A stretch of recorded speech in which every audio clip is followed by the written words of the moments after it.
Welcome, everyone. My name is John Paul Jones. I'm the Dean of the College of Social and Behavioral Sciences. And it's a pleasure to welcome everyone here tonight in a collaboration between the college, Tucson Festival of Books, and The Nation magazine, A Conversation with Chomsky. The interlocutor for tonight's event is John Nichols. He is the Washington correspondent for The Nation. He writes The Beat. He's also a contributing writer to The Progressive and In These Times. And from his home base in Madison, Wisconsin, he is the associate editor of Capital Times. He has been written in the New York Times, the Chicago Tribune. He appears regularly on radio and television. He's been in many documentaries, including The Hot Wire with Barbara Koppel, which will be filmed tonight at the Loft Theater. And Barbara Koppel, Oscar-winning director, and John Nichols from The Nation will be discussing that documentary. John Nichols has written extensively on media, politics, and money, sometimes separately, but usually those go together, including his most recent book, Dollarocracy: How Money and the Media Electoral Complex Are Destroying America. And please join me in welcoming John Nichols.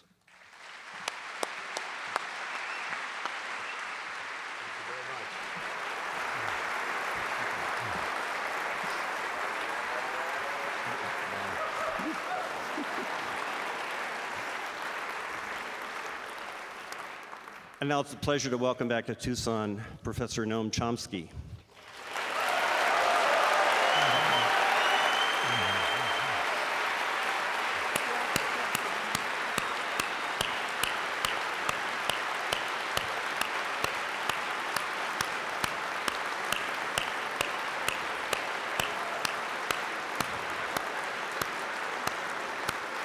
Professor Chomsky, Professor Emeritus at MIT,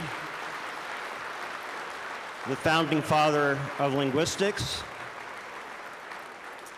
and a person that if you are in any way involved in the behavioral sciences, you know who he is. He has influenced mathematics, computer science, the other languages, psychology, cognitive science, the author of over 100 books, countless articles,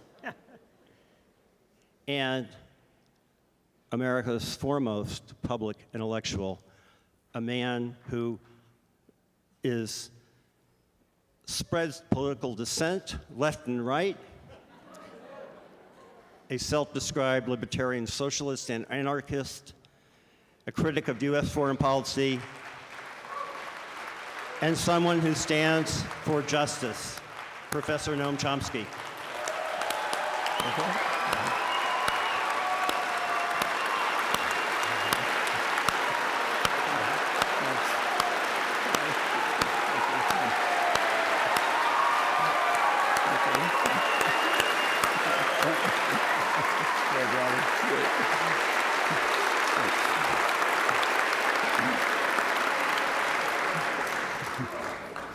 Wow. You have a slight advantage in that, well, maybe a disadvantage. You can see us. We can't see you as quite as well. But I can tell that you're all beautiful. And I also sense your enthusiasm about the evening we're going to have, or the afternoon. When The Nation magazine was thinking about the events that we were going to do to mark our 150th anniversary, we knew we wanted to do something with somebody who'd been around for at least half the magazine's life. And we also knew we probably would have been right for that whole period of time. And so we were stuck with Noam Chomsky. And we also knew we didn't want to do the event in New York or Washington, because the genius of Noam Chomsky is that for decades, he has traveled to every corner of the United States and to every corner of the world to be where activists and people are standing up for economic and social justice and peace. And so we decided that if there was any place that needed some Chomsky, it was probably Arizona.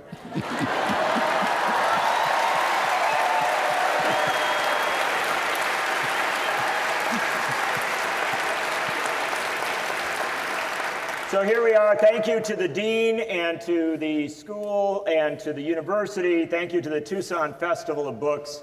And thank you to Noam Chomsky, who was in South America until yesterday, just flew in from Buenos Aires. And it's a remarkable credit to this man that he, when he could maybe relax a little, he seems to be running faster and harder than ever. And I noticed when you walked out, Noam, I flashed on something that I think many people in the room will know about, but not everybody. Almost 50 years ago, you debated William F. Buckley on public television, on national TV, nationwide, about issues of war and peace and, the state, propaganda, so many issues. And just like this, sitting like this, debating on national television. And it struck me, I haven't seen you a lot on national television since. But it's perhaps a good way to begin, because the fact of the matter is, you are, and I don't think it's news, you are America's, the world's, I would argue, leading public intellectual, and yet you are rarely seen on television, our main vehicle of communications in the United States. Why is that? Actually, every once in a while I'm on Fox News. I know, yeah. But one of my great honors that I'm most proud of is that National Public Radio has a prime time program, All Things Considered, their big program in the afternoon. The co-host actually is on record as saying, I'm one of the people he will never permit on that program. Really? Yeah. Well, no small accomplishment. Yeah. But I'll still go deeper, because the fact of the matter is, as somebody who's been involved for a long time in media reform efforts and efforts to kind of tackle the many challenges of American media, we have an incredibly narrow discourse in our major media in this country. And it is a discourse that does, in fact, move all sorts of folks out to the margins and does not cover movements. Does it? Doesn't cover movements, doesn't cover what's really happening a lot on the ground. And I think, in many senses, that disempowers folks, because they're never told about what all is happening or the ideas that are in play. There's actually the most interesting media, in my opinion, are what are called the liberal media. In fact, most of my own writing and discussion analysis is about them. They kind of set the limits. They say you can go this far and not a millimeter farther. And that's true pretty much around the world. And of course it does cut out popular movements, popular activism. Very occasionally something will break through. If Zuccotti Park finally broke through slightly with actually better coverage than I expected for a while. But generally the idea that people might get together, organize, act to change the world, that's frightening. That's like some small country deciding to go off on an independent course. That's quite dangerous. And when that does happen, how does media, you mentioned coverage of Occupy, and in fact we had a brief period, I think in 2011, where there were great popular uprisings in a lot of capitals around the United States, labor movement seeming to be out there. And how does so much of our media, and our liberal media, shut that down? What's the strategy, what's the tactic that you see?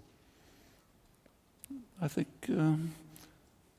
I think it was pretty well described by George Orwell.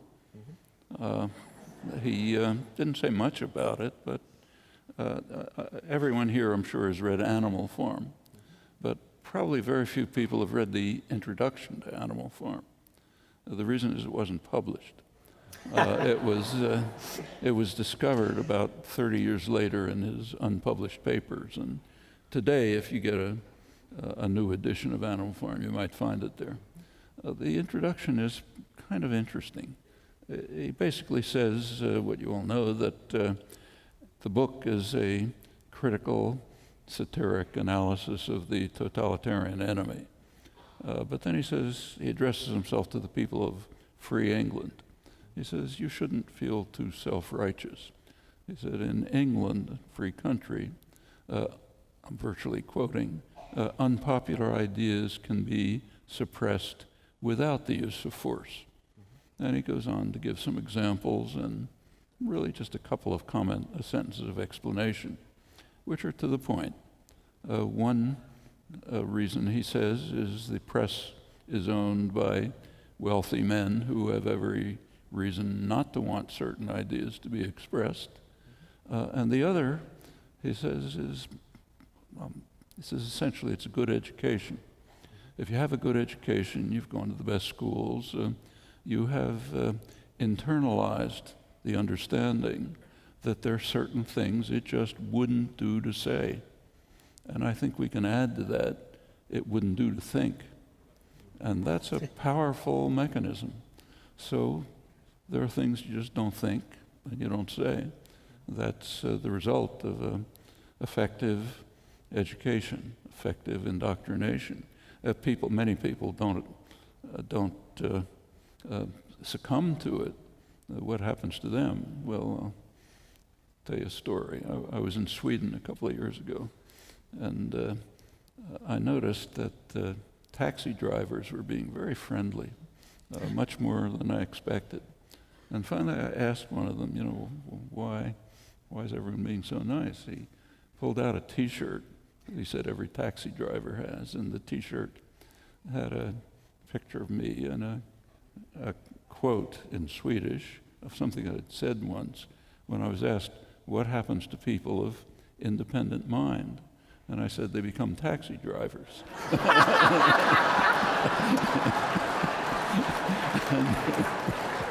Man, that is good. See, now if you could get a quote like that for every industry, yeah, you'd rule the world. Yeah. Well, this gets to a deeper question, though, because it's clear in the United States today, and you see it, you travel an incredible amount around this country, and you see the movements that are there. Immigrant rights, Black Lives Matter, get rid of Citizens United, get money out of politics, labor struggles, all sorts of things that are there. So many movements, and yet not enough coalescence, not something coming together there. And I wonder if the lack of that cohesive center, that place where people can get their information in some sort of steady way, if that has a role in creating a situation where we're compartmentalized, we're, I think, often neglected and disrespected, and it has an actual political impact. Yeah, it's even worse than that. I've lived in Boston since 1950, but I go to sections of Boston for talks and discover that there's very significant activism going on in that neighborhood that people don't know of in the next neighborhood where they're doing similar things. Part of the reason is simply the absence of a labor movement. Throughout history, the labor movement has been, with all of its defects and deficiencies and limits, it's been a kind of a center around which things coalesce.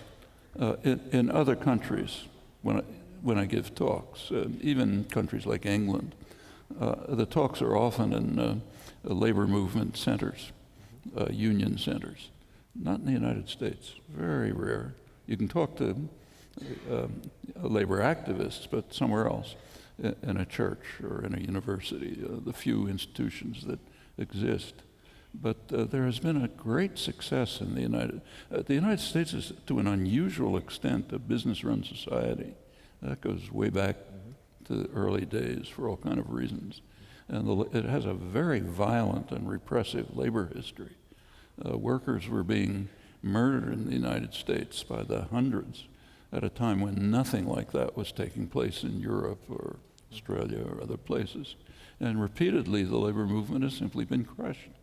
It's revived again, and when it did revive, it was a center around which activism coalesced. It had its own journals. As late as in the late 19th century, the labor press was very lively, active, widely read. As late as the 1950s, there were still about maybe 800 labor journals that were reaching maybe 30 million people a week. All of that has succumbed to the massive attack of concentrated capital. You're seeing it right now pretty dramatically right where you live. In Wisconsin. And Scott Walker, our great and contribution to the American political process. Well, and the success of, right, even the rhetoric is pretty remarkable. Like take the so-called right to work law that just passed. You are in a right to work state. Yeah. Right to work means right to scrounge. Has nothing to do with right to work. It means the right to be represented by a union to defend you and not to pay for it. That's right to work. So it's a right to scrounge law, but it's not described that way, and it's not interpreted that way. This is one part of a huge, in the 1920s, labor had been virtually crushed. One of the great works of labor history is called, I think, something like The Fall of the House of Labor, referring to the 1920s, David Montgomery.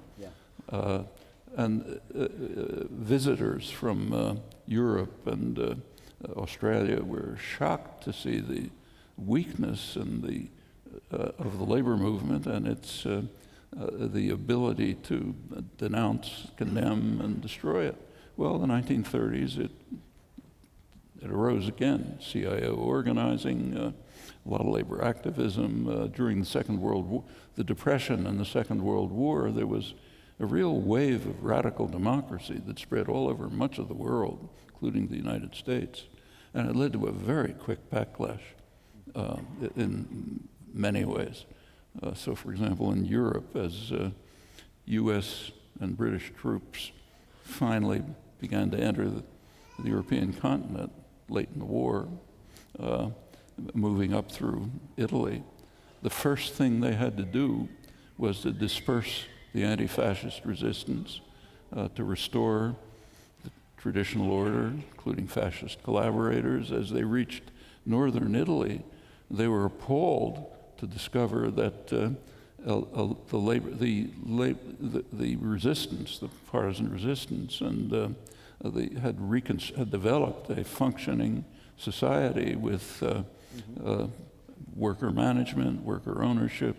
This incidentally was the time of the British Labour Party, and they were appalled to discover that there were enterprises without managers and owners. All of that had to be dismantled. Same in Greece, same thing, and it was a very brutal war. Killed hundreds of thousands of people, and so on all through Europe. But the same happened here. Not with that much violence, but immediately after the war, 1947, came the Taft-Hartley Act, undermining basic labor rights, organizing rights, secondary boycotts, and so on. Shortly after, a huge campaign began of corporate propaganda, which is pretty remarkable in scale. There's pretty good scholarship on it, like Elizabeth von Wolf's book. The concentrated capital was penetrating churches, schools, clubs, of course. Education. Education was, and began a massive attack on labor. Well, I mean, the labor unions are not faultless in this. There was the radical militant element of the labor movement was eliminated. That was within the context of Cold War propaganda, communist, the left CIO unions and so on. Yeah, so they were crushed, and the labor leadership accepted that. And furthermore, they entered into a kind of class collaboration.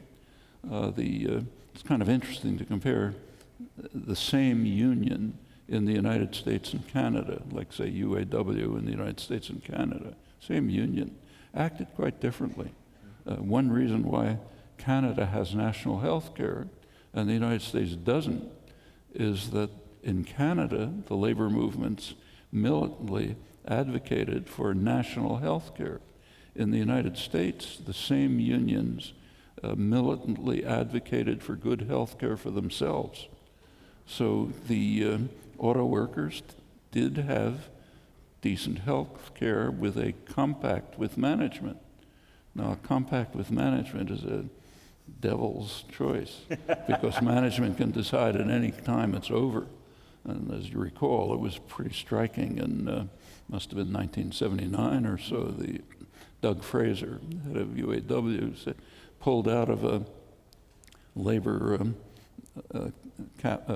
management cooperative enterprise, saying that he's discovered that capital is fighting a one-sided class war against the labor movement.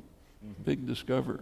It took a while. Yeah, it took a while, but by that time it was pretty late. But that war has really stepped up in the last few years, especially in the last few years, where we've seen, right to work at one time, was Arizona got to be right to work, and a lot of southern states, but it didn't move north. Now we have Michigan becoming a right to work state, Indiana, great steel center, becoming a right to work state, Wisconsin, the center of American progressivism, becoming a right to work state, public sector unions being busted down, losing collective bargaining rights. I mean, this is a very aggressive, concentrated initiative that's happening right now. Happening right now, and Why? it goes back to the 1940s. Now, it's history, but why now? Why does it all come now? Well, what actually, if you look at the last period since Second World War, the counterattack against labor, popular democracy, began immediately. It was held back for 20 years by a number of factors. One was the strong appeal of the New Deal measures, which a large part of the population strongly supported. You may recall that Eisenhower said that anyone who questions the legitimacy of New Deal programs is crazy. He's a nut. Is a nut. I mean, Eisenhower today would be way out on the left of the political spectrum. Yeah. But Well, your buddy Howard Zinn would occasionally say that, in many ways, Eisenhower was a pretty impressive president because he didn't send troops to the Middle East, but he did send them to Arkansas. That's right. Actually, he did send them to the Middle East. I realize. We're going to get to the rest of the world in a minute. Yeah. But through the 50s and the 60s, there was the remaining powerful appeal of the New Deal measures. There still was a labor movement. Also, these were a period of very high growth, mostly based on the state sector of the economy, which you're not supposed to know. But it was high growth. This is sometimes called the golden age of American capitalism, and it was egalitarian growth. So the lowest quintile did about as well as the highest quintile. Furthermore, capital was regulated, very crucial. And taxed. The wealthy were taxed. The wealthy were taxed, but capital was regulated. Banks were banks. Banks were places where you could, put your money in. They'd lend them to somebody to buy a car or something. Not like today. This system broke down in the early 70s. And that had a major effect. In fact, there were no financial crises in the 50s and the 60s because the regulatory system was intact. Internationally, the Bretton Woods system of regulated capital was intact. That was dismantled in the early 70s. You begin to get what has become the global neoliberal assault on the global population everywhere, taking one or another form. In the United States, it's the form that it's taken is an increasing attack on the general population, including the labor movement. So, for example, for most of the population in the past, since, say, mid-70s, escalating under Reagan, continue under Clinton and on, For most of the population, real wages have stagnated or declined. For male workers today, real wages are about what they were in 1968. There's been growth, but it's going to very few pockets, narrower and narrower. And this has had a striking and dramatic effect even on things like popular opinion. So take the last couple of years, Obama's kind of major initiative was the Affordable Care Act. And it's interesting to look at public attitudes towards it and to look back at the past. This is a very heavily polled country. We know a lot about people's attitudes. Ever since the 1940s, there's been strong support for national health care. Polls depend a little bit on how the questions asked, but it's often a large majority, very substantial. As late as the late 1980s, about a majority of the population thought that there ought to be a constitutional guarantee for health care. And actually about 40% of the population thought it was in the Constitution. That's not that long ago. Well, when when Obama's initiative began, almost 2/3 of the population supported a public option, meaning of the various options you could choose, one would be essentially Medicare, public national health care. That wasn't even mentioned. It wasn't even proposed. They jettisoned it right away, along with single payer, which was what we should have done. One of the strange, maybe unique features of the U.S. healthcare system is that the government is not permitted by law to negotiate drug prices. The VA is, so drug prices are lower there. The Pentagon can negotiate prices for paper clips, let's say, but the government cannot negotiate, say, for Medicare and Medicaid drug prices. So of course they're out of sight. Obama never even tried to touch this, even though 85% of the population are opposed to it. Now, and if you look at the following years, the propaganda has so changed people's expressed attitudes, whatever their actual attitudes are, that even the mild reforms of the Affordable Care Act, which are some kind of a step forward, they don't really deal with the problem, even those are opposed. And think that in not that many years ago, like 1990, 40% of the population thought there was a constitutional guarantee for public health care. This is a tremendous triumph of propaganda. And we've created a system now where it is so easy to flood so much money into the communication process. Citizens United, McCutcheon, all these decisions of the courts, which whatever minimal barriers are now down, that you hear the Koch brothers planning to spend close to $1 billion in the next election, then you find out they spend hundreds of millions to do just these things, to take apart. And some of the things that have been done are really sophisticated. There's an interesting study by Suzanne Mettler at Cornell University, a sociologist, called The Submerged State. And what she shows pretty convincingly is that there's been a change from visible government programs of reform and subsidy and support, where you see that the government is doing something for you, to indirect means, where you don't see that the government is doing it. What you see is some private entity doing it, which is being subsidized by the government. And the end result is that people think the government is harming them. It's not helping them. And of course, as this submerged state develops, turns out most of the subsidies are going to the wealthy. So for example, the home mortgage interest deduction, which is a very substantial sum of money, overwhelmingly it goes to the wealthy. In the education, the for-profit educational system, which is a big thing here, most of the funding comes from the taxpayer, but you don't see it, and of course it's going to the corporations, and there's devices like that all across the country. The result is that some strange results. People who are most subsidized by the government tend to be most opposed to government subsidy.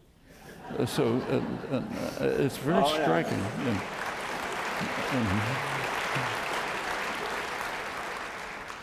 Do they not know they are subsidized, or are they just cynical? You don't know. They do not know. I mean, who would know that a tax deduction for employer health insurance is a huge subsidy to the corporations, or that the home mortgage deduction is a subsidy to the wealthy? I mean, you can figure it out if you think about it, but it's not obvious on the surface. And that goes case by case. So in this terrific new book from Haymarket Books, Noam Chomsky, Masters of Mankind, which Glenn Greenwald says, on the cover, Glenn Greenwald says, there is no living political writer who has more radically changed how more people think in more parts of the world about political issues than Noam Chomsky, which is kind of nice. But I'm not trying to...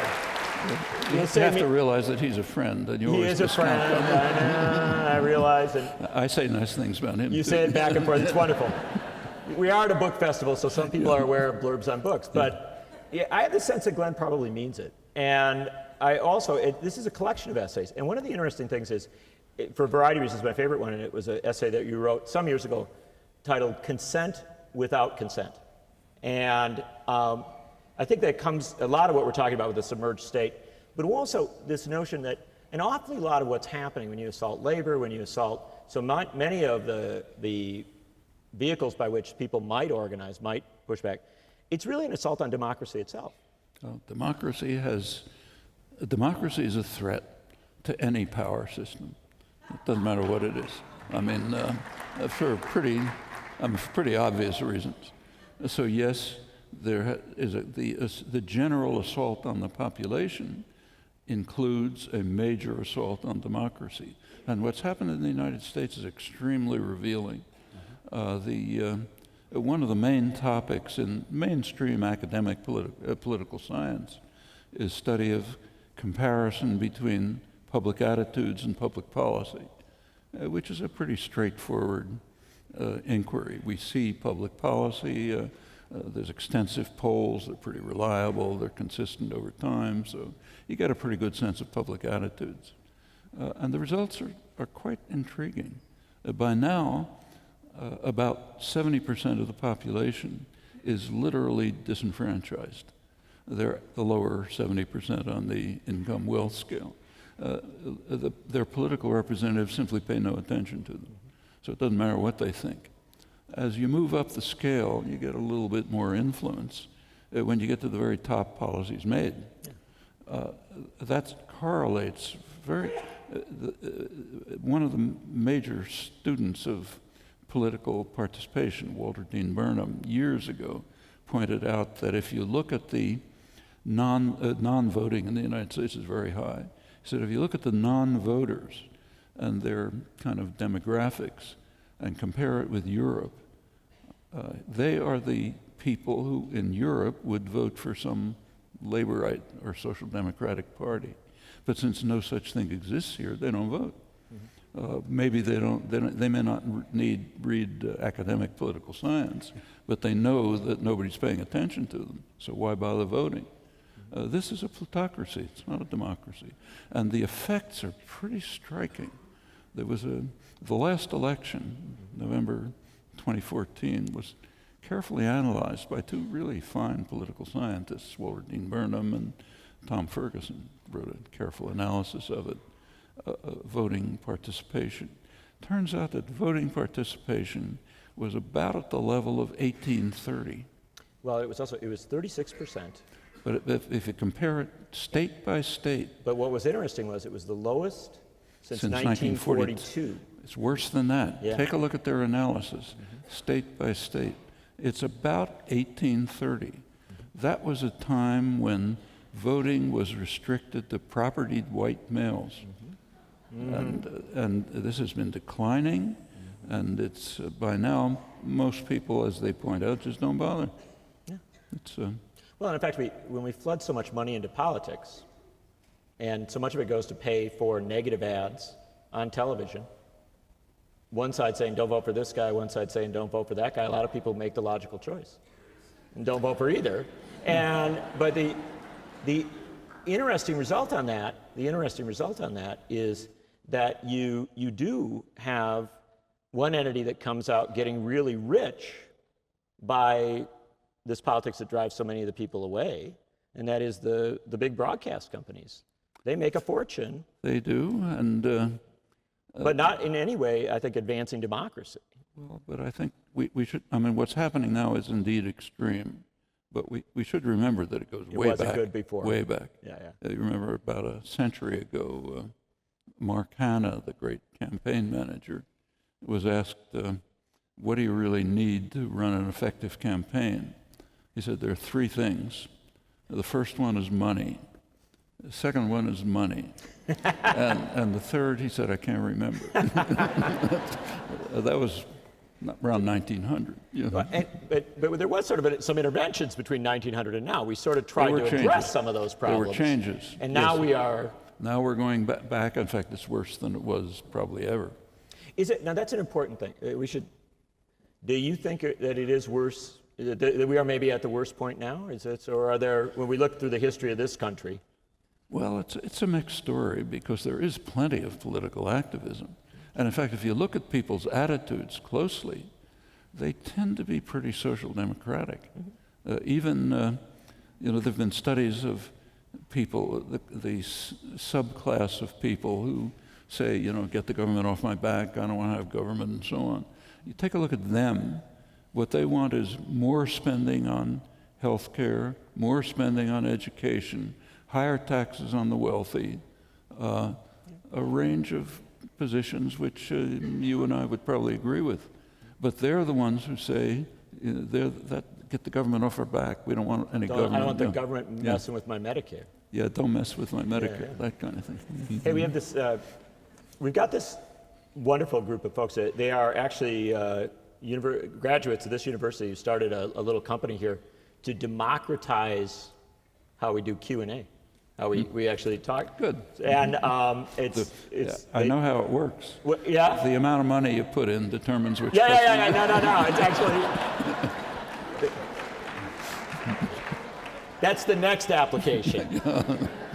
These guys, they call it Two Shoes app, and it's as in goody two shoes, like the person who raises their hand. And they actually created something that you featured it on your Facebook site or someplace where I know somebody who does something someplace. Somebody puts up a Chomsky Facebook. on it, yeah. It's like the person who made the T-shirt in Sweden. They asked what we could ask you, and the Two Shoes app folks came up with all these, and it was very interesting that a lot of the questions, the hopeful questions actually, focused on things going on outside the United States, which I find frustrating because I do believe there's a lot of great activism here. But there were questions especially about Greece and Spain, and particularly about the rise of Syriza and the rise of Podemos, both political parties that did not exist, or political groupings that did not exist, but in Greece have now risen to being the governing party, and potentially in Spain could do so. You've been watching these closely. Very closely. And I'm very interested, first off, your general impressions, and many people ask questions about this, but also your sense of why they are coming together and functioning politically and something happening that we are still waiting for in the U.S. Actually, I've just been at an international conference in Buenos Aires, that's where it was yesterday, of an international forum on emancipation and inequality, where it drew groups like this from all over the world. Podemos activists and leaders were there, Syriza activists and so on. And you were very impressed by the Podemos. They were pretty impressive, yeah. But we have to remember what's been happening in Europe. Europe has had one of the great successes of Europe in the post-Second World War era has been to construct a reasonably well-functioning social democratic welfare state society. A lot of problems, but by comparative standards, pretty successful. It's the nightmarish circumstance of Norway. Oh, but all over the continent. Yeah, and of course the business classes hate it, And Europe has been subjected to an extreme form of punishment in the past few years, which is an attack on democracy, an attack on living standards, and an effort to undermine and dismantle this achievement. And it's the policies that have been followed are policies of austerity during recession, which even the IMF, the International Monetary Fund, says is economically ridiculous. But it may be economically ridiculous, but it's politically and socially sensible. It's from the point of view of class war. It is slowly achieving a result which has long been hoped for by the ruling sections, by the dominant sections of capital. But it's very severe, and it's been worse. The worst hit have been the peripheral countries, Greece, Spain, Portugal, Ireland. What's actually happened is that the banks, the northern banks, the German banks and so on, have made very risky loans to countries which were unable to sustain them. When the crash came and they couldn't pay them back, the big banks, like other sectors of capital, don't believe in capitalism. In a capitalist system, say if I lend you money and I know that you're a risky borrower, so I put heavy conditions on it, I make a lot of profit, and then you can't pay. In a capitalist system, it's my problem. Yeah. But not the way the world works. Well, that would never happen in the U.S. The banks would never get bailed out here. In fact, come to that in a moment. But the response of the so-called Troika, the European Commission, the bank, and so on, and the IMF have been to pay back the culprits, pay the bankers. So when there's money given to Greece, what's called money to Greece means give it back to the banks that lent money to Greece and want to be repaid. Very anti-capitalist. The same thing happens here. So take, say, the big banks here. There was recently a study by the IMF of the profits of the big banks in the United States. Turns out that they make virtually no profit. Their profit almost entirely depends on the implicit government insurance policy. The business press estimates that at over $80 billion a year. You can argue about the numbers, but it's very high. It's not just the bailouts. That's a small part of it. It's a higher inflated credit ratings, access to cheap money, the ability to make risky loans, which are profitable, knowing you're going to be bailed out. All of that amounts to quite a lot. Same in Europe. And alongside of this is an attack on democracy. It's so extreme that even the Wall Street Journal commented that correctly that no matter who's elected in a European country, communist, right-wing, whatever it may be, policies are the same, because policies are made by the Brussels bureaucrats and the Bundesbank. Doesn't matter what the public wants. And those policies are cut the pensions, austerity, make people work longer, neoliberal attack during periods of recession. attack trade unions, attack the whole list. The whole list. And sometimes it's pretty dramatic. So right now, for example, Syriza in Greece hinted that they might undertake a referendum. The roof fell in on them. Yeah. How dare you ask the public about policies that they're being subjected to?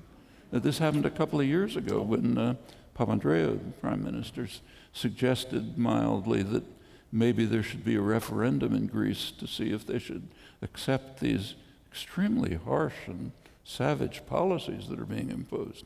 Again, across the spectrum, he was bitterly denounced. He had to back off. This idea that the public should be asked about what the policies that are being imposed on them is considered outrageous.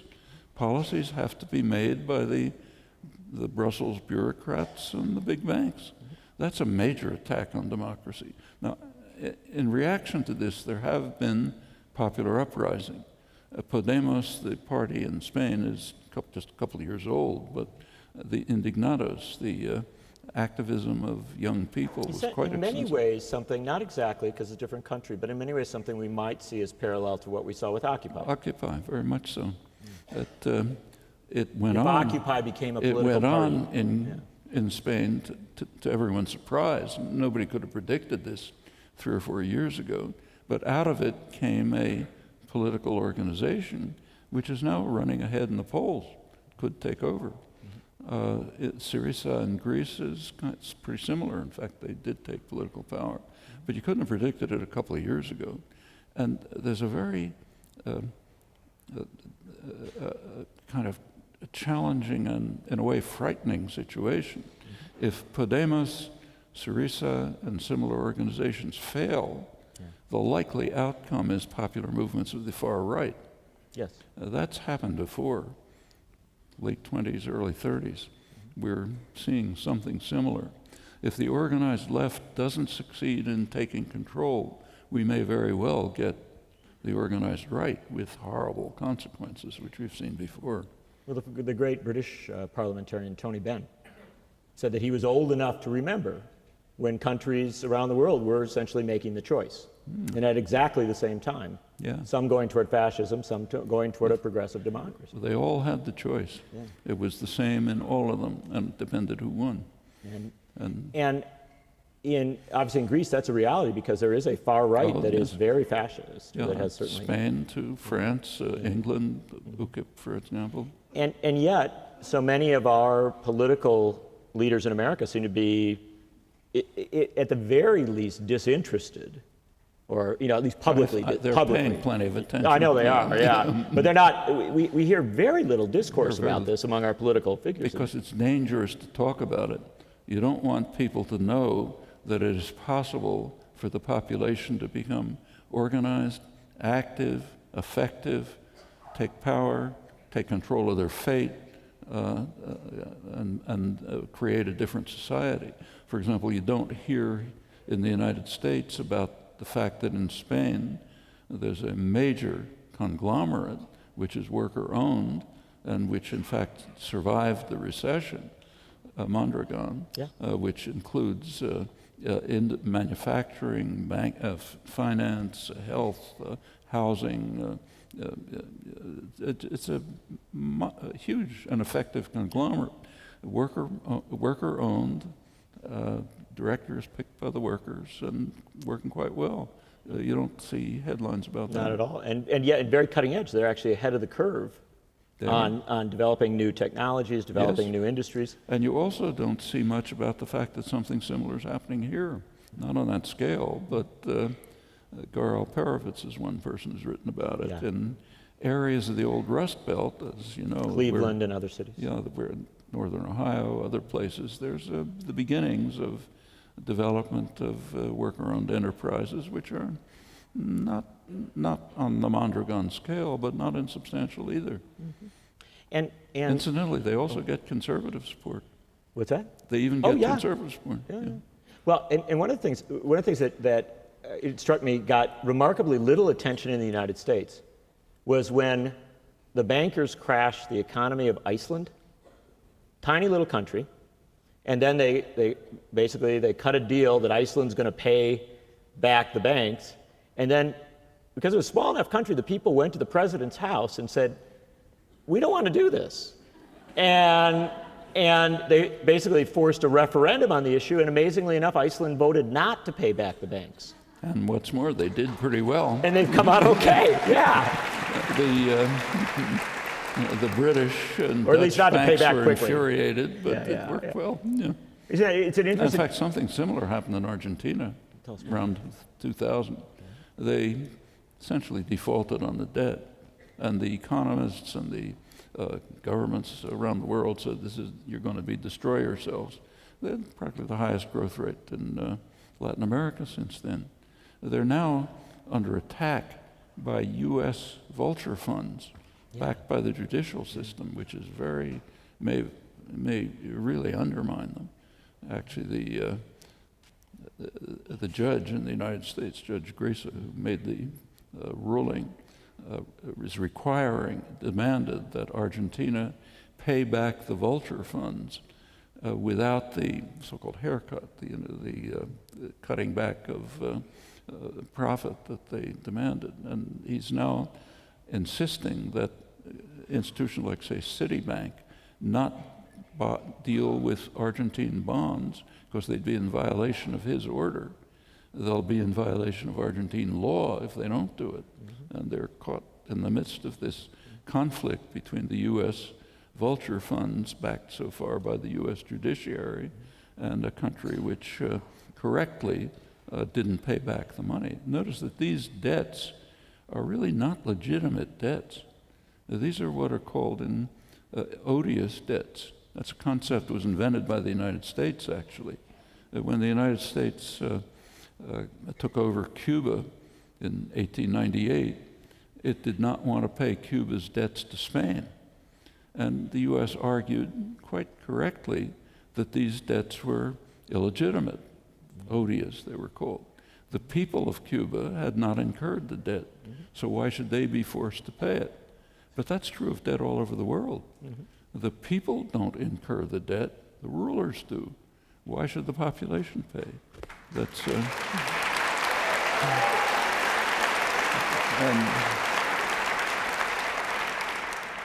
and we actually, when we look at the questions people have submitted, we have quite a few questions in this range, or in this area, and there is, again and again, people come back to this question of how do we get folks focused on that? And Naomi Klein wrote a book, This Changes Everything, important book, yeah. Arguing that perhaps, torching the planet might get people interested. Other folks have suggested, we have a number of questions on this, other folks have suggested that the decline of work, the fact that we are replacing people with robots and apps, and it's harder and harder to find meaningful work, or at least work of a decent pay, that there may be issues that bring us together. What's your sense on this? Is there something that be it climate change, be it some sort of economic shift, that could in the United States spark a mobilization, a change? Yeah. Well, prediction in human affairs is a very low probability affair. Yeah, I realize. See, I read Chomsky's old essays for that. Yeah. For good reasons. Yeah. I mean, an awful lot depends just on will and choice. Yeah. And we don't know. Nobody knows. Podemos, for example, he couldn't have predicted. The New Deal, CIO organizing in the 1930s, he couldn't have predicted. The United States could have gone towards fascism, could have. These are questions of people's choice and decisions. Now take Naomi Klein's point. Whether she's going to be right or wrong, we don't know. But if she's wrong, we're doomed. Well, there's a tough part. And we are coming towards a precipice. Unless you've been living under a rock, you know that the threat of environmental catastrophe is quite real, and not in the very distant future. Maybe the next generation could be extremely serious. We also can see that the race towards disaster is being carried out with almost euphoric intensity. Take a look at this morning's Wall Street Journal lead article. Top article is about how the energy corporations in the U.S. are there's an oil glut at the moment, and they're preparing right now that if this declines, they'll immediately put into motion enterprises they've already established, which will greatly increase the flow of oil. In other words, drive us farther toward the precipice. We're racing towards this. And what Naomi Klein is pointing out is we'd better organize to stop it, or else the prospects for decent existence are going to disappear. Now, will it work or won't it? Well, that's a matter of will and choice. These folks got to decide. And take the question of work. Yeah. It's an interesting question. Look around the country. This country is falling apart. When you come back, even when you come back from Argentina to the United States, it looks like a third world country. When you come back from Europe, even more so. The infrastructure's collapsing, nothing works, the transportation system doesn't work, the health system is a total scandal, twice the per capita cost of other countries and not very good outcomes. Point by point, the schools are declining, they don't have enough teachers. There's a huge amount of work to be done. There are plenty of idle hands who want to do it. There's ample resources, but the system is so corrupt that it cannot put together massive resources, idle hands, and needed work. That can be overcome.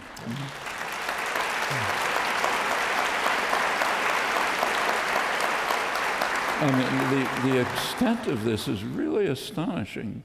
So take, say, transportation. Now you can take a high-speed train from Beijing to Kazakhstan.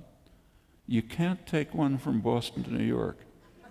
That's the most heavily traveled corridor, I suppose, in the world is Boston to Washington. Yeah. It's about the way it was 60 years ago.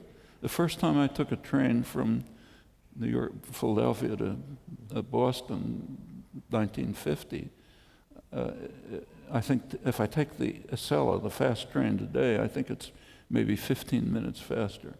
As it goes along the Connecticut Turnpike, it's not keeping up with the cars. Literally.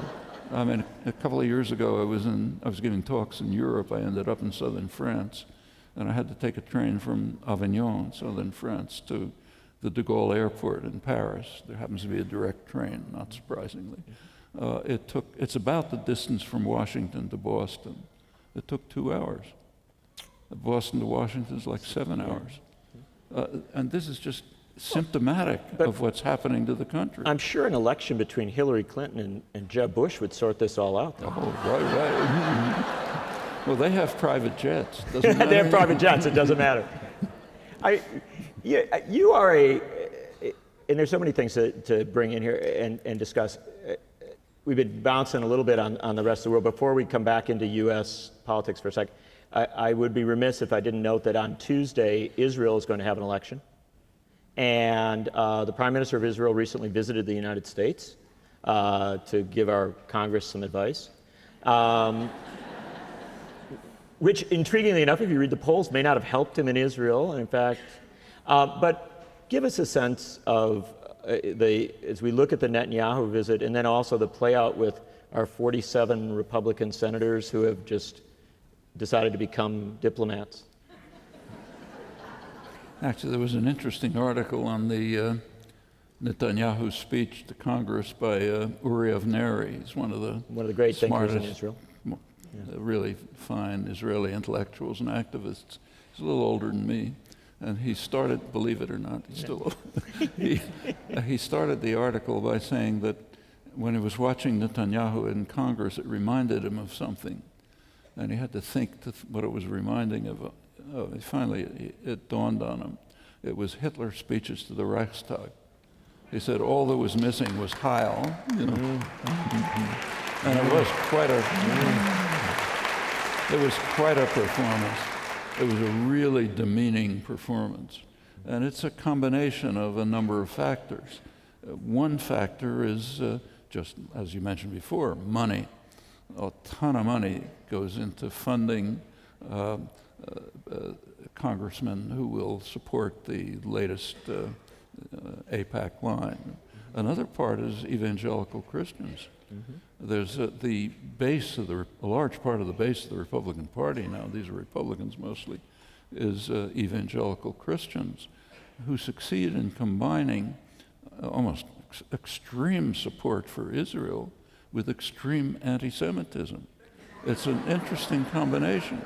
I mean, if you look at their theology, the theology of a large number of them, the idea is that there'll be a great war between Israel and its enemies. It'll end up at Armageddon. Everyone will kill each other. The saved souls will rise to heaven. The rest go to eternal damnation, which includes virtually all the Jews. 160,000, for some reason, will be saved. They will have found Christ in time. Now, you can't get more anti-Semitic than that. Even Hitler didn't go that far. But this is combined with what's called support for Israel to such an extreme extent that the Israeli government has to try to control it. They have to try to prevent people from blowing up the Temple Mount, to create the war which will lead to Armageddon. And this is pretty broad in the United States. Actually, something like that even included President Bush, second President Bush. As perhaps you know, when Bush was trying to gain international support for the invasion of Iraq, he met the French president, Chirac. And I'll tell you how I learned about this and then tell you what the story is. Around that time, I got a letter from a Belgian theologian who sent me a disquisition that he wrote on a very obscure passage in the book of Ezekiel about Gog and Magog coming and doing terrible things to Israel. Nobody knows what it means. Are they people? Are they places? It's just a very obscure passage. But in a stream of evangelical theology, this means an evil force will come from the north, attack Israel, lead to Armageddon, then all these things happen. Well, what happened with Bush and Chirac?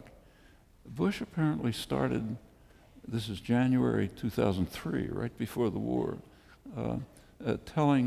he went off and started talking to Chirac about Gog and Magog. Chirac didn't know what the heck he was talking about. Sure. So he asked the Élysée, the French Foreign Office, what's this guy raving about? They didn't know. So they contacted this Belgian theologian who explained to them what it's about. I learned about this at the time, but I didn't believe a word of it, so I never wrote about it. But I did mention it to an Australian academic, a researcher, Clive Hamilton, and he looked into it, and it's true. It shows up in the French biographies of Chirac. Well, this tells us that, speaking of the dangers we face, our fate is sometimes in the hands of people who are, by any rational standards, hard to believe. And it's not the only case. Actually, Reagan talked about Russia as Gog and Magog. Well, we seem to be having a little trouble in our relations with Russia right now. Serious trouble. Yeah. And it's a complex story. It goes back to 1990, when the Soviet Union collapsed. There was an agreement made between Mikhail Gorbachev, Russian leader, and George Bush the First. George Bush the Greater versus George Bush the Lesser. The statesman-like Bush the First. Gorbachev agreed to allow Germany to be reunited and to join NATO, hostile military alliance. It's quite a concession if you look at the history of the preceding history of the century. Germany alone had practically destroyed Russia several times, and he was agreeing to allow a united Germany to join a hostile military alliance. There was a quid pro quo. The phrase that was used was that NATO would not expand 1 inch to the east, which meant East Germany. That was the agreement. And NATO immediately expanded to East Germany. Gorbachev complained, naturally, and he was informed that this was only a verbal agreement. It wasn't on paper. The unstated implication, I'll add it, not them, is if you're naive enough to make a gentleman's agreement with us, it's your problem. Not ours. Not ours. Clinton came along, expanded NATO further, right to the borders of Russia. The current issue over Ukraine is in a region of enormous geostrategic significance to Russia. It's right at the heart of Russian concerns. Any Russian leader would not accept Ukraine joining NATO. Even joining the European Union is problematic for them. It's kind of like Mexico joining the Warsaw Pact. in the 1970s or 1980s. We'd have a nuclear war to block that. And in fact, the new Ukrainian government, the one that came in after the coup, the parliament voted overwhelmingly, something like 300 to 10 or something, to take steps toward joining NATO. That's a serious threat to Russia. I mean, whatever you think about Russian actions, however horrible you believe them, this is a real strategic threat. Now there's a solution, and everyone knows what it is. Declare Ukrainian neutrality. Ukraine should be neutral, not part of any military alliance. There has to be a settlement about autonomy, which is not a trivial issue, but can be solved. That could prevent what could be escalation up to the level of nuclear war. It's very serious. It doesn't take much to set off a war. Small things can set off a war. We know that. Look back 1 century and you see an example, but there are plenty of them since. This is really playing with fire. And it makes no sense to press a nuclear-armed state to the limit where it might react violently. That's saying, let's commit suicide. It literally is. I mean, it's been known for a long time that there's absolutely no escape from nuclear war. None. You cannot have a limited nuclear war among major powers. Back in 1962, at the time of the missile crisis, which came very close, there were war games run in Washington. They all showed that any limited war is going to explode to a total war. Do you have any, and we had a couple questions, do you have any optimism as regards the U.S. negotiations with Iran, as regards nuclear power? Or nuclear weapons? This is it's interesting the way it's discussed here. First of all, the standard line is the international community demands that Iran give up its nuclear programs. Who's the international community? Well, the term international community, again, comes straight out of Orwell. It means the United States and whoever happens to agree with it. That's the international community. What about the world? I mean, there happens to be a world out there. This is a pretty insular country, but you can't deny its existence. The non-aligned countries, G77 they're called, the old non-aligned countries, that's a large majority of the world's population. They had their regular meeting in Tehran a couple of years ago, and they once again vigorously supported Iran's right to develop nuclear power as a signer of the Non-Proliferation Treaty. Well, why shouldn't they have that right? Now, in the United States, the standard line about Iran is it's the greatest threat to world peace. As Netanyahu said, it's aggressive, violent, wants to conquer the world, and so on. Iran, there's a lot of things wrong with Iran. Not my favorite place by any means. But is it aggressive? Where is aggressive taking place? There are actually 2 countries that are very aggressive in that region. One, of course, is the United States, carrying out aggression all the time. The other is Israel, which has invaded Lebanon 5 times, is occupied, what is the actual concern about, and of course Israel has a huge nuclear weapons capacity, probably hundreds of nuclear weapons. What is the actual concern about Iranian nuclear weapons? The standard talk is, well, if Iran has nuclear weapons, it's going to destroy Israel, it's going to attack the United States, it's going to conquer the world. I mean, anyone with a gray cell functioning, including every intelligence agency, knows that if Iran had nuclear weapons and even tried to load a missile, the country would be vaporized,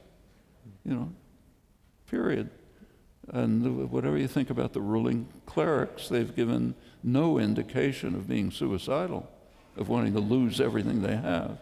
Actually, U.S. intelligence has explained publicly the threat of Iranian nuclear weapons publicly. There are regular reports to Congress on the global security situation. It's all public. What they've pointed out is that Iran's strategic doctrine is defensive for understandable reasons if you look at the surround. They have low military expenditures, even by standards of the region, and their strategic doctrine is to try to prevent an attack long enough for diplomacy to begin to operate.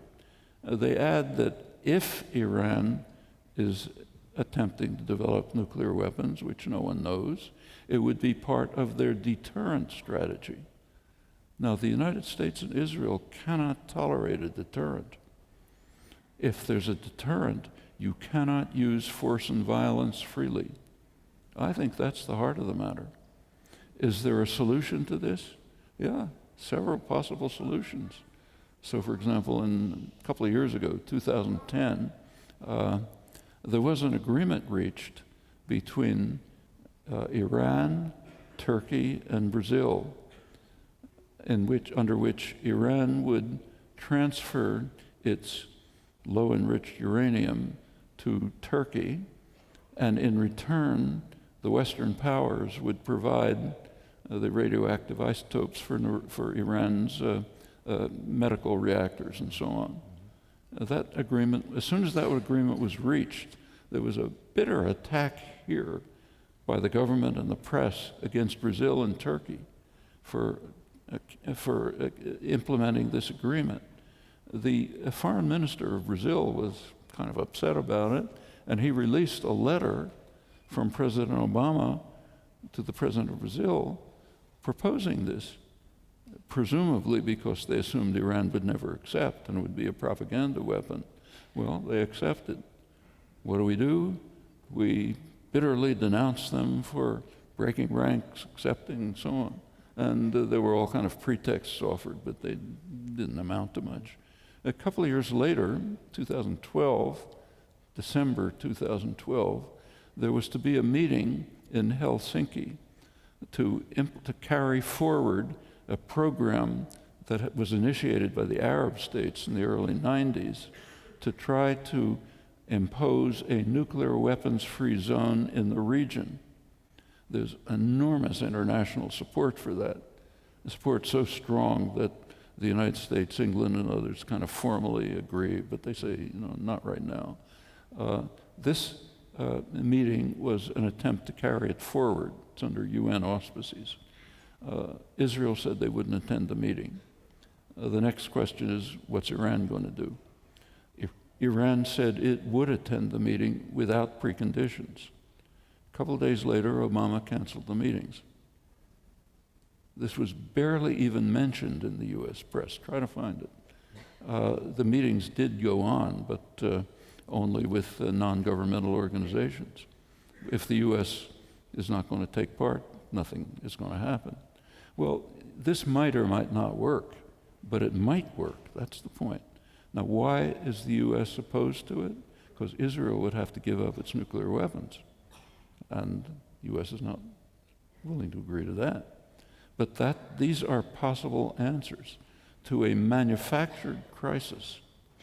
Again, it's not that Iran is a nice place. A lot of things wrong there, although incidentally, by the standards of our allies, it's pretty regressive. Compared with, say, Saudi Arabia, it looks like a free and open society. So this is by no means supportive of Iran's clerical quasi-dictatorship. But the fact of the matter is that there are potential solutions which are within reach but are not being discussed. And the reason, I think, goes back to what the U.S. intelligence reports. The U.S. and Israel are unwilling to accept the possibility, it's a remote possibility, but some possibility of a deterrent. The chances are, if you try to guess what Iran's probably trying to do, we of course don't know, but the chances are that they're probably trying to develop what's sometimes called nuclear capability. That is the capability to produce nuclear weapons if they decide to do it. There are many countries in the world that have that capability. And conceivably, not implausibly, they may be trying to do the same thing. It wouldn't be surprising if you look at the region. They're surrounded by nuclear weapon states. The United States, of course, Israel, Pakistan, India.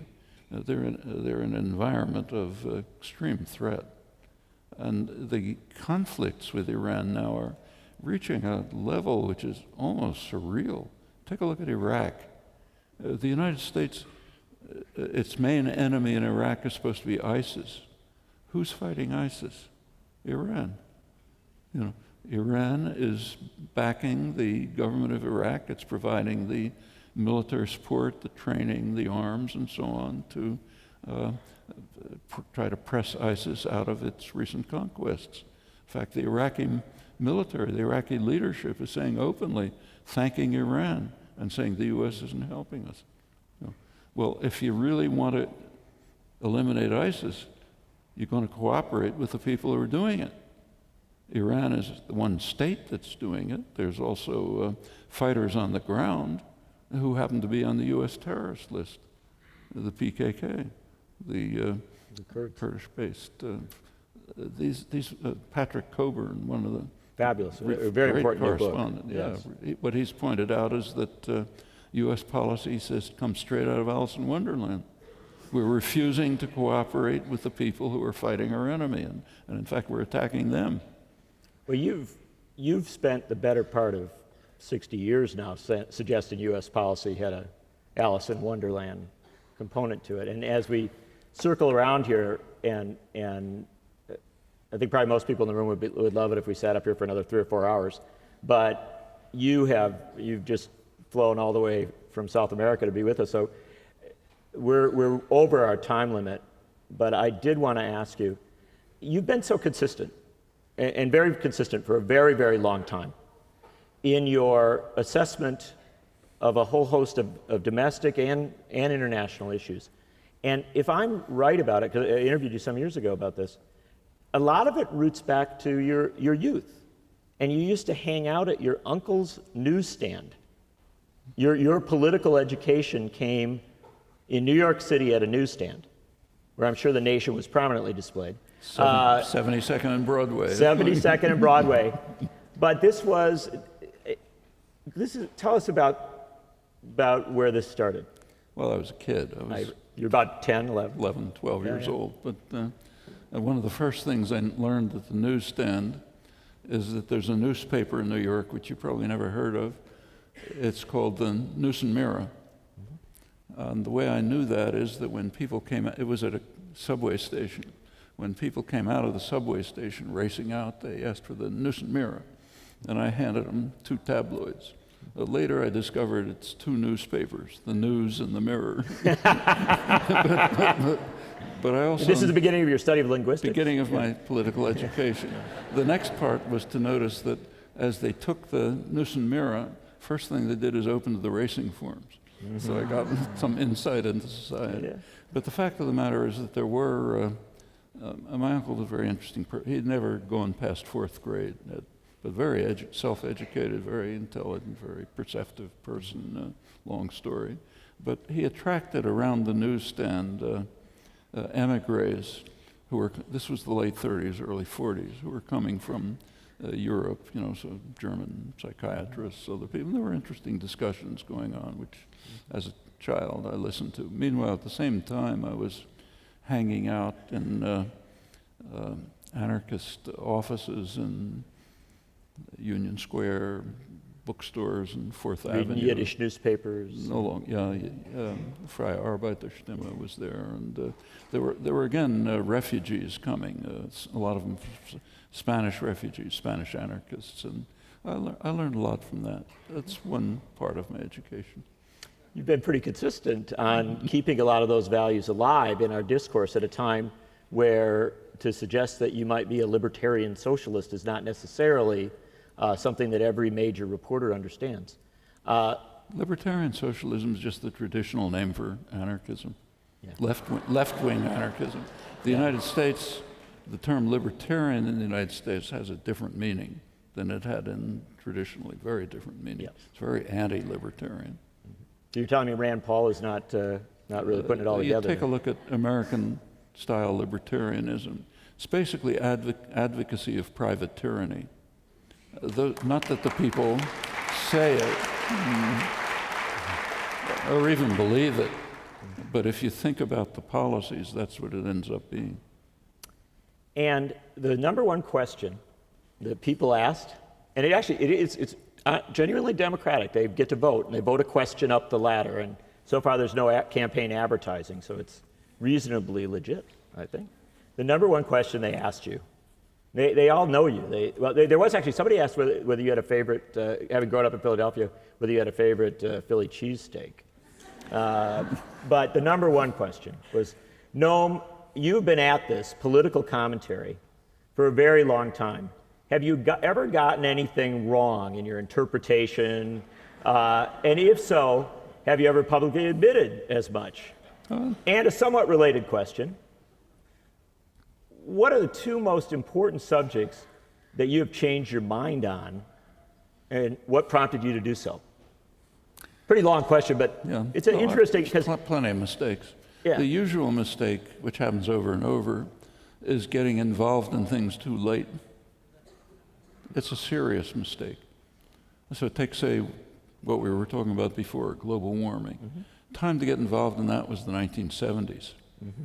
By the 1970s, it was already, I remember very well when the two friends, one who was head of earth sciences at Harvard, the other head of meteorology at MIT, both around the same time, came with very gloomy countenances. They were getting information indicating that the effect of human contributions to carbon dioxide concentrations in the atmosphere were reaching severe proportions. I didn't do anything. Very few people did anything. It wasn't until years later that I and others became seriously involved, at the point when it's a real crisis. All right, that's a bad mistake. The same is true of the Vietnam War, for example. I was very much involved in anti-war activism, and resistance and so on, but from the early 60s. And the time to become involved was 1950. That's when the policies were set that led to this destruction. I could go over case after case. The general error, at least my own, when I look back, is just not getting involved sufficiently when it matters. is that the underpinning of your great essay on the responsibility of an intellectual? Do you know where that talk was? That was, like most of my articles, that was a talk. It'll surprise you to find out where it was given. To the Harvard Hillel Association.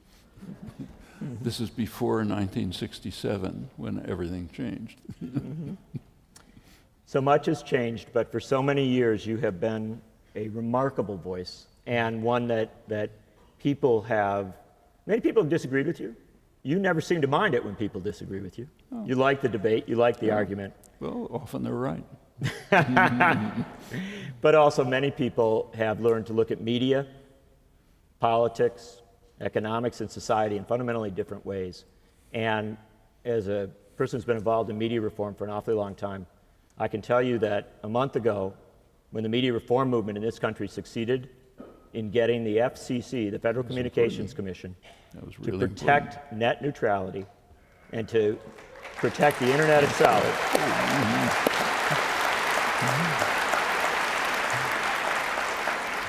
I think an awfully lot of them, I believe almost every activist who came to every rally was carrying a copy of Manufacturing Consent. Ladies and gentlemen, Noam Chomsky. Thank you. Is that good?